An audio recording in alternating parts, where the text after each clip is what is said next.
హర్ష సాయికి నేను అతను నాకేం చుట్టం కాదు, ఫ్రెండ్ కాదు. బట్ ప్రాక్టికల్గా మాట్లాడితే ఆ పర్సన్ చాలా హార్డ్ వర్క్ పుట్ ఇన్ చేశాడు. It comes to YouTube growth or whatsoever. Okay, highest number of count statistics ప్రకారం చూసుకుంటే కూడా యూట్యూబ్ సోషల్ మీడియా చాలా బాగా మెయింటైన్ చేసుకున్నాడు. ఇప్పుడు బెట్టింగ్ యాప్స్ అంటే చేసిన అతను రెస్పాన్సిబుల్గా ఇది చేసిన, if I'm not wrong. Okay, ఇప్పుడు యువ సామ్రాట్ కంటిన్యూస్గా అతను ఎమ్మడి పడ్డాం, అది నాకు కొంచెం ఫూలిష్నెస్ అనిపిస్తుంది. రీసెంట్గా అమ్మాయి రేప్ కేసులో ఇక్కడనే ఇంటర్వ్యూ ఇక్కడనే అయింది కదా, యువ సామ్రాట్ శివతో అయింది కదా.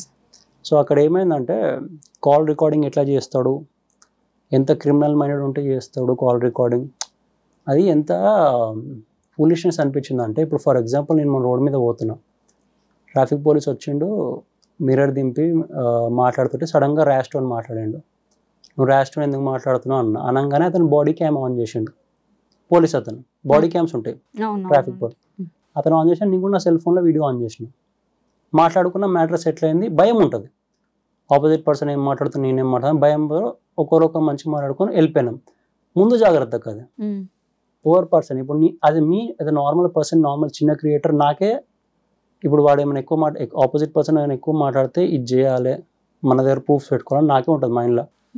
మళ్ళీ ఆ లెవెల్ ఆఫ్ పర్సన్ ఇప్పుడు మొత్తం all India pan India YouTuber అతనికి ఉండదు. అది ఎవరైనా సరే జాగ్రత్త ఉండాలి కదా.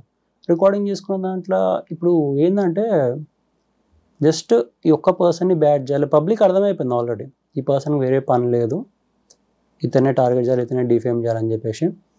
మీరు కూడా గమనిస్తే హర్ష సాయి ఫాలోయింగ్ పెరిగింది ఈ రీసెంట్ ఈయన కాంట్రవర్సీ వల్ల.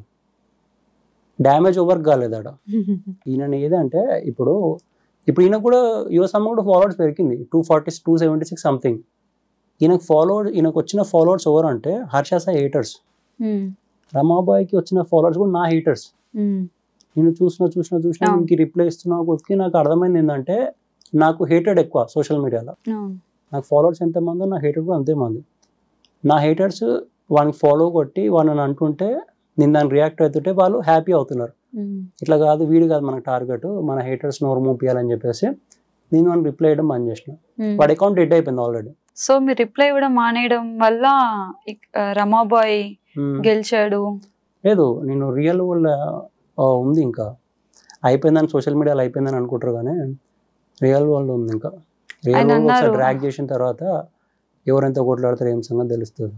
అదే ఆయన అన్నారు కదా, లైక్ ఒక వీడియోలో ఇంకొద్దు ఇక్కడ ఇష్యూ ఆపేద్దాం అంటే కింద మీరు కామెంట్ లో సరే అన్నారు, మళ్ళీ యూట్యూబ్ లో 20 minutes వీడియో అనేది రిలీజ్ చేశాడు. ఆబ్వియస్లీ అది ఎప్పుడు నీ అమ్మాయి వచ్చి అప్రోచ్ అయితే నాకు యాక్చువల్ ప్రూఫ్ సబ్మిట్ చేయి, నేను ఎక్స్పోజ్ చేస్తా అన్నా.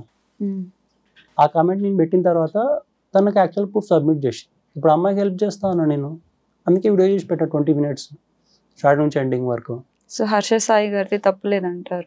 తప్పు లేదు, హీఈస్ డూయింగ్ హిస్ వర్క్, అదే అంటున్నాను నేను. ఎవరి వర్క్ వాళ్ళు చేసుకుంటారు. అంటే ఆయన చేసే యూట్యూబ్ వీడియోస్ లైక్ ఏదైతే పీపుల్ కి హెల్ప్ చేస్తున్నారో కావాలని వాళ్ళది ఒక టీం ఉంటది, అక్కడికక్కడ ఇన్సిడెంట్ క్రియేట్ చేస్తారు, చేసి మనీ ఇస్తారు.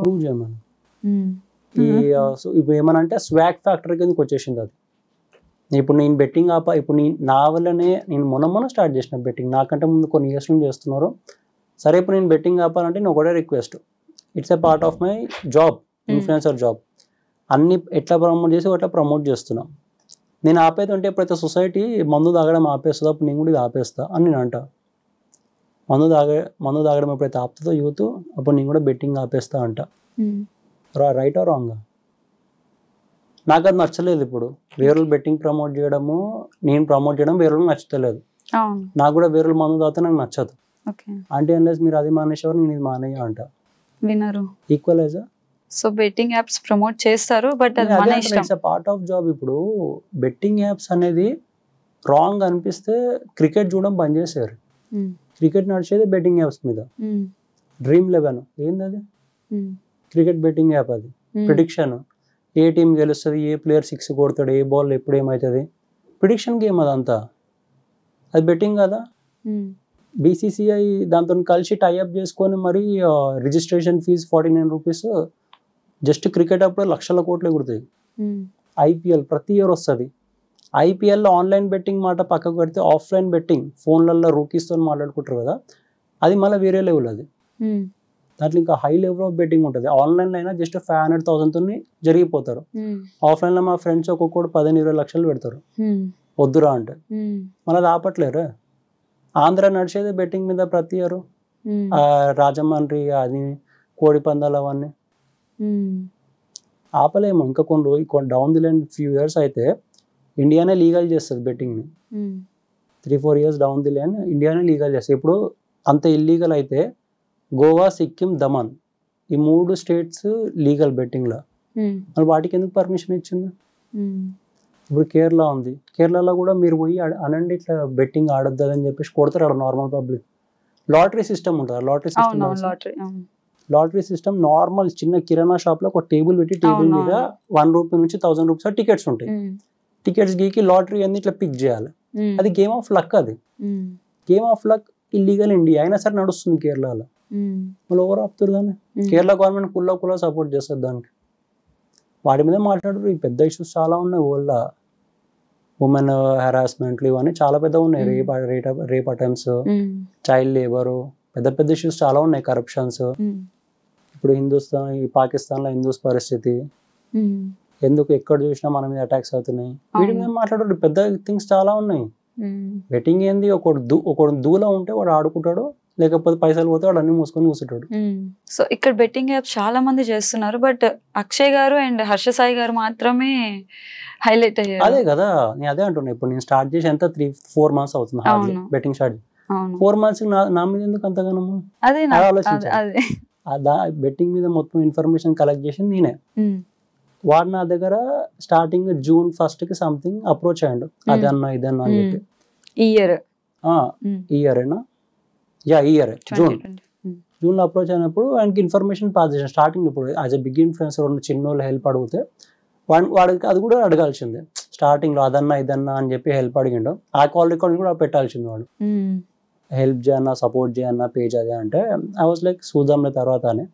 ఇక చిన్న ఇన్ఫ్లుయెన్సర్ ట్రై చేస్తుంది కదా ఎదగడానికి అని చెప్పేసి హెల్ప్ చేసిన. ఇన్ఫర్మేషన్ కావాలి నాకు బెట్టింగ్ మీద అంటే షేర్ చేసిన. అర్షిద్ పాషా నా మీద రీల్ చేసినందుకు అతనికి 80K ఫాలోవర్స్ వెళ్ళిపోగానే అక్షయ్కి రీచ్ ఎక్కువ ఉంది, అక్షయ్ మీద చేస్తే వస్తాయని చెప్పేసి వాడు రెగ్యులర్గా నా ఫోటో పెట్టి రీల్ చేయండి, వానికి దినం వెళ్ళదు.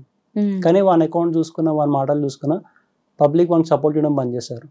ఇప్పుడు చచ్చిపోయిన పామ్లేక్ అనమాట. ఆల్మోస్ట్ డైయింగ్ స్టేజ్లో ఉంది. వాని అకౌంట్ ఎవ్వరు పట్టించుకోరు. 200K ఫాలోవర్స్ ఉన్న 20-30K వ్యూస్. 20-30K వ్యూస్ చాలా అధ్వానం. నాకు మొన్న అకౌంట్ బ్లాక్ అయినప్పుడు కొత్త అకౌంట్ ఓపెన్ చేసిన 5,000 ఫాలోవర్స్. దాంట్లో రీచ్ నాకు 58 lakhs something, just 5 videos. So అదే పబ్లిక్ అర్థమైపోతుంది ఎవరు ఏంది, ఎవరు ఎంత ఎగిరినా సరే అవుట్ సైడ్ ఏముంది, ఎవరు ఎంత ఫ్రాంక్ ఉన్నారు. At the end of day వాళ్ళు డిసైడ్ చేస్తారు ఎక్కడ రైట్ ఎక్కడ రాంగ్ అని. నేను ఇప్పుడు బెట్టింగ్ ఇప్పుడు స్పాట్ లీవ్ ఇంటర్వ్యూ అయినాక ఇప్పుడు బెట్టింగ్ ప్రమోషన్ పోస్ట్ చేసిన నా ఆడియన్సే కమెంట్ పెడతారు, ఎవరు నమ్మొద్దు బ్రదర్ ఆల్రెడీ చెప్పిండు అని. అది తెలుసు నేను మనీ తీసుకోవడానికి ఇట్లా చేసిన వాళ్ళే కమెంట్ పెడతారు, ఎవరు నమ్మొద్దు లైట్ తీసుకొని రాను. హేటెడ్ అయితే మళ్ళీ నాకు రాలేదు. 90K ఫాలోవర్స్ నాకే ప్లస్ సార్ ఉల్టా. ఒక్క బెట్టింగ్ యాప్ ప్రమోషన్ కి మోస్ట్లీ ఎంత పే చేస్తారు? డిపెండ్స్. అది రీచ్ మీద. బేసిక్ గా అంటే